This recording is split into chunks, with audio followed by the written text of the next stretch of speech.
In the lesson on pressure, we saw the fundamental relationship pressure had with altitude. If you remember, we said pressure decreases with altitude. This relationship is what the altimeter will use to determine height.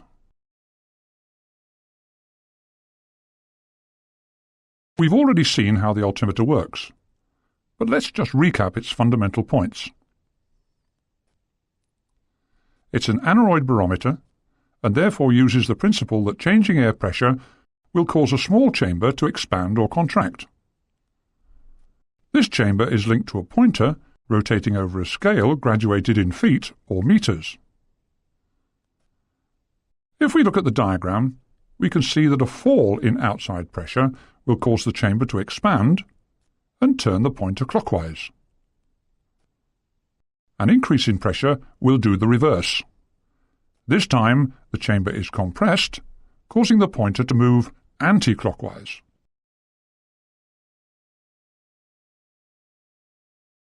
Now we've seen how it works, let's put it into practice in the atmosphere.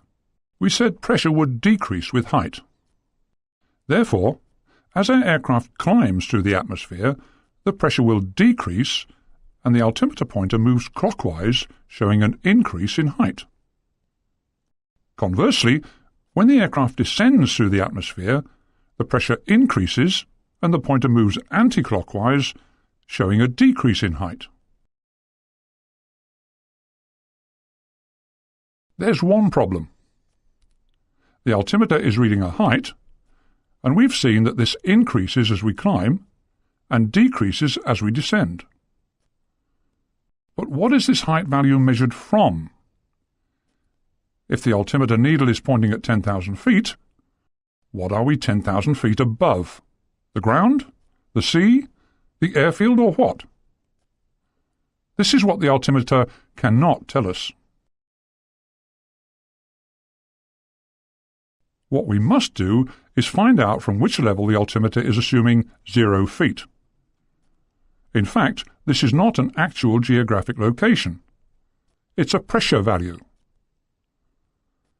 The altimeter has no idea where it is in terms of objects like land and sea, but what it does know is where it is in relation to different pressure values. We can tell the altimeter what pressure to start from, but not what physical place.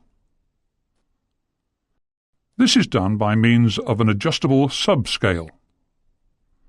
This is a small window in the face of the altimeter, which has a pressure value, either in hectopascals or inches of mercury. Whatever pressure value is set in this scale, it's the pressure at which the altimeter will assume 0 feet. Looking at the diagram, we can see that a pressure of 1,000 hectopascals is set within the subscale.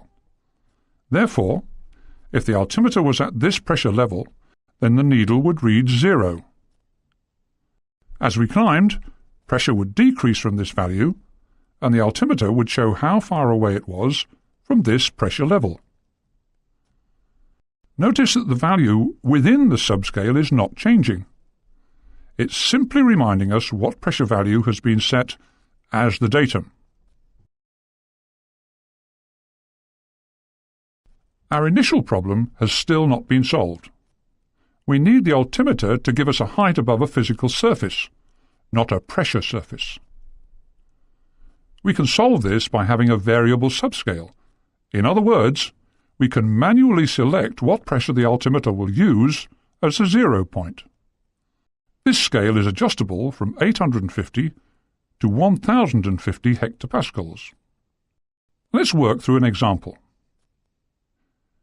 If we place the altimeter on our airfield and set the subscale to the actual pressure of the airfield, then our altimeter will not only tell us how high we are above that pressure level, but also how high we are above the airfield. In other words, it will tell us our height above the ground. Getting the altimeter to read height above the airfield can be very useful to the pilots if operations require accurate height above the airfield.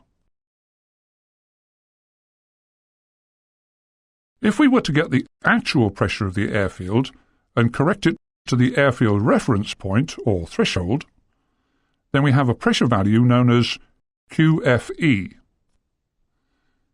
If this pressure was set within the subscale, the altimeter would read 0 when on the ground at the threshold or airfield reference point. If the aircraft was then to climb, the altimeter would show the height above the airfield. This can only be useful within the immediate confines of the airfield. Looking at the diagram, we can see that if we were to fly 5 miles away, the altimeter will still read the height above the airfield. Notice that because the ground is uneven, we no longer have a reading that tells us how high we are above the ground in our immediate vicinity. This is not very useful, and could lead to potential problems, especially if we are unable to see the ground.